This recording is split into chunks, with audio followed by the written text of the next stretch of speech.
invite Professor Usha Singh to deliver her talk on lessons on various oculoplastic disorders.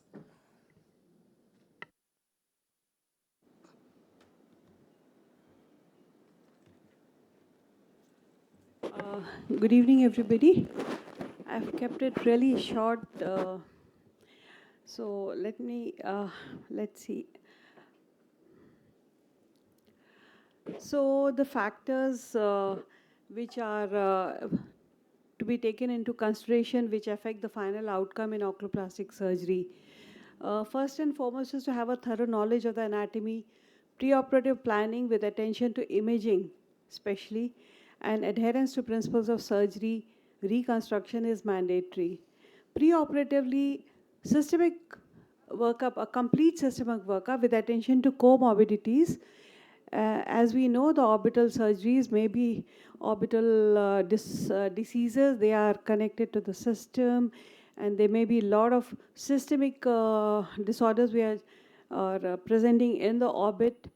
So we need to have a complete systemic workup, and medications, what patient is taking, and whether and any alternative medicine, because some of these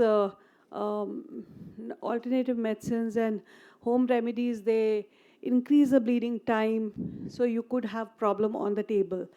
And connecting with the patient on the very first consultation itself, and that helps to set the tone, and that's when the patient is taking his decision whether he wants to go ahead or not.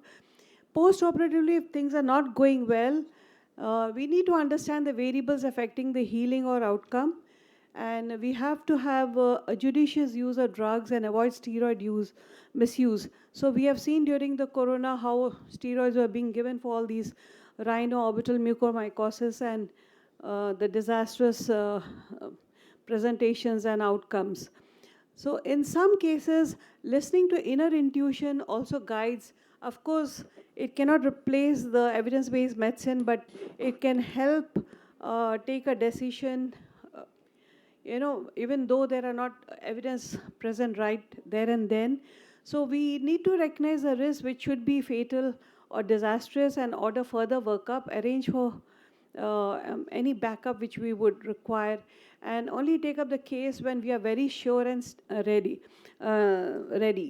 So correlating the intraoperative findings with imaging and outcome for future learning is an ongoing process, and this learning continues. So we keep learning from our challenges which we face among the cases. So in oculoplastic, the AVM, arteriovenous malformations, they are the most challenging and they have maximum risk. And here is a case of a young 20-year-old lady. She underwent embolization in the AVM and she presented with a recanalization. So AVMs are best managed by preoperative selective angiography with embolization and followed by resection of the nidus. And in certain cases, stereotactic radiosurgery is done. So here is this girl, a 20-year-old girl with upper eyelid swelling, proptosis. Vision was down to 20/40, and she had a proptosis of 8 millimeter, lateral gaze restriction, and we could palpate a bluish mass in the upper lid and pulsation next to it. So, and the conjunctiva, you can see the corkscrew vessels.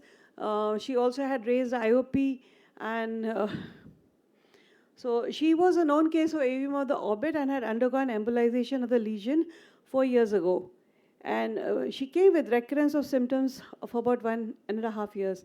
So this is the palpation where we could feel a bluish, it was visible, bluish hard mass, and just the pulsation next to it.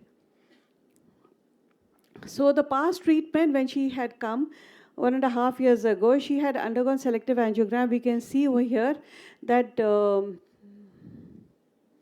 you can see that the dilated vessels are there. All the extraocular muscles are thickened, and you can see a dilated superior ophthalmic vein and a dilated ophthalmic artery as well, the branches of the ophthalmic artery. And in this photograph, on the other side, you can see the onyx cast, which is lying right in the preseptal region. So they had put an onyx over there. That is ethyl vinyl alcohol, which is mixed with some tantalum powder to make it radio opaque. And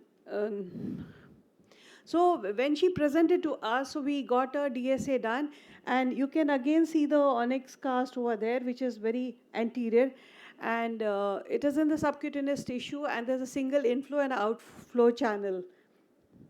So, and this is very clearly visible on the CT image. So the final plan was to ligate and clip the feeder vessel and remove the onyx cast.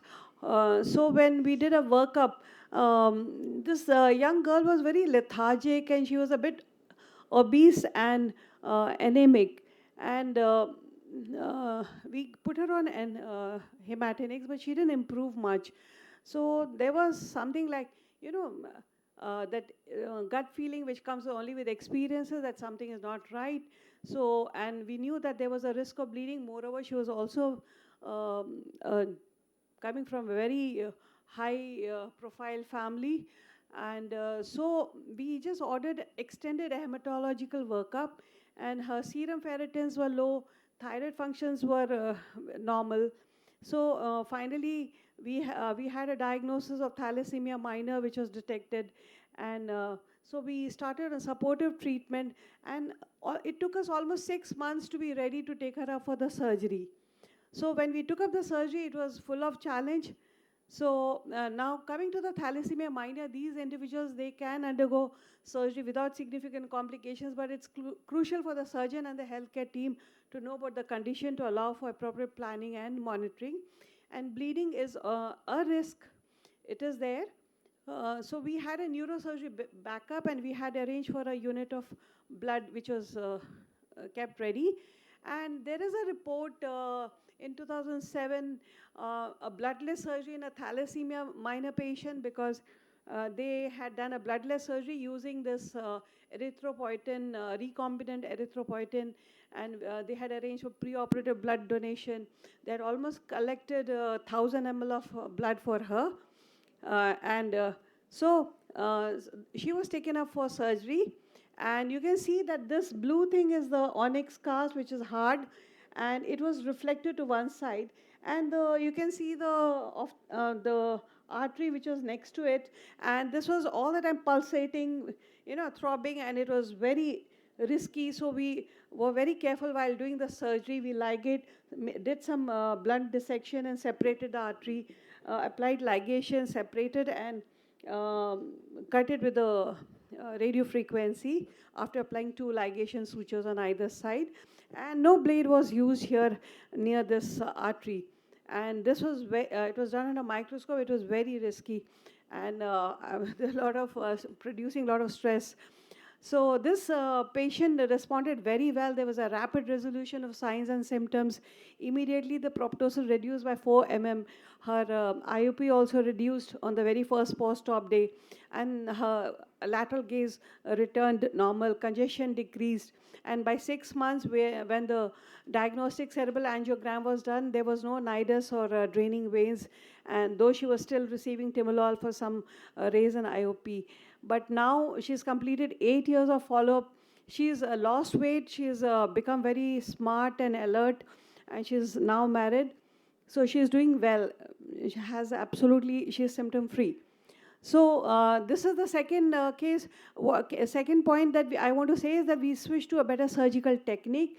So currently, frontalis advancement is being done for LPS, poor LPS action. Normally, earlier we were doing the frontalis sling. There always a problem of slippage and extrusion and granuloma formation and undercorrection. So with this, we shifted on to pulling the frontalis muscle down and suturing it to the tarsal plate. So here is a patient with a BPS, and he has undergone in one eye. And this is a patient with a non-BPS patient, and we are pulling the frontalis muscle down and suturing the tarsal plate. So it's been working well. I've stopped doing the sling. And I want to share another patient. He has a 67 years old male patient. He came with mild ptosis in one eye. But when we examined the lateral canthus, there was a slight pucker. And when we just stretch the skin, and we can see that it was puckered to the bone, underlying bone, and there's a mild tractional ptosis was there. Compensatory lid retraction, the opposite, no comorbidities. Incision biopsy we did, and it reported a BCC. So we did in the first stage, since it was a very small 0.5, so we did a wide surgical excision, and histopathology reported that the superior and lateral margins were positive. So the second stage we took up for frozen section control with wide surgical excision, including the periosteum. So there was a large defect which was left, so we had to take this fixed forehead flap in such a manner to cover both the defect in the upper lid and the lower lip. So here is a large defect, and you can see there's a bare bone. So here we just sutured the edges of the periosteum, and this is the marking of the forehead flap, and this skin was brought down, and it was coming in an oblique fashion from the superior upper lid and inferior. So this is how the patient looked, and you can see the wound was healthy and he was doing fine. So there was a satisfactory outcome, but there was no infection or recurrence. However, this patient, when we removed the sutures of the some of the sutures, this wound was partially healed. There was a delayed healing, and you can see that the wound has not healed. It was gaping, and there was a small gap in the lower edge also. So we took him up and sutured it properly. And when we counseled this patient, so we found out this patient was eating very little. He had only half a chapati in the whole day he would eat. And he was nutritionally on the lower side. We got all his investigations done, and the causes of impaired wound healing are many, and he had the 3-4 factors which was applicable to him. His age factor was high. He had a psychological stress. The nutrition status was low, so we counseled him. He was depressed because we got a psychiatric consultation. He was depressed because both his children were abroad, and he didn't have anybody to bring him to the hospital to take care. He had hired help, and once he came with one of his distant cousins' child, that is towards the later end. But during this surgery and recovery, he was just coming with his hired help who would take care of his medication. Sorry to interrupt, ma'am, you've exceeded. I'm just completing. Yes.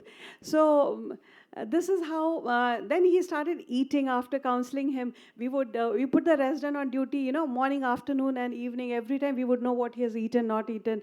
We counsel him that his wound will not heal if he doesn't do that. So finally, at 3 months, he started improving.